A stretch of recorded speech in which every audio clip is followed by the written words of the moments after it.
நான் தான் உங்கள் பேர் கிரில்ஸ். பிரிட்டிஷ் ராணுவத்தில் பணிபுரிந்திருக்கிறேன். இப்ப நான் ஓடி வந்தேன்னா ஹெலிகாப்டர்ல இருந்து இறக்கி விட்ட உடனே ஒரு சிங்கம் என்ன துரத்த ஆரம்பிச்சிருச்சு. உடனே எங்க அம்மா குத்தமிச்சு சாம்பார் சாதத்தை போட்ட உடனே சிங்கம் சமாதானமா போயிடுச்சு. நீங்க நினைக்கலாம் சாம்பார் சாதத்தை போட்டதுக்காக சிங்கம் சமாதானம் ஆயிடுச்சுன்னு. பிகாஸ் சாம்பார் எங்க அம்மா வச்சது. கண்டிப்பா அந்த நேரத்துக்கெல்லாம் அந்த சிங்கம் செத்து போயிட்டு இருக்கோம். வாங்க போவோம். நான் இப்ப வந்திருக்கிற காட்டுல மனிதர்கள் காலடி தடமே பட்டது கிடையாது. ஏன்னா எல்லாரும் ஷூ போட்டு வந்துருவாங்க.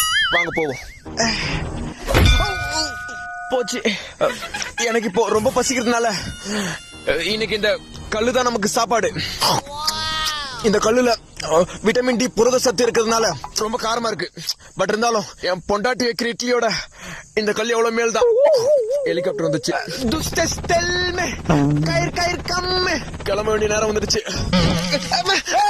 கயிறு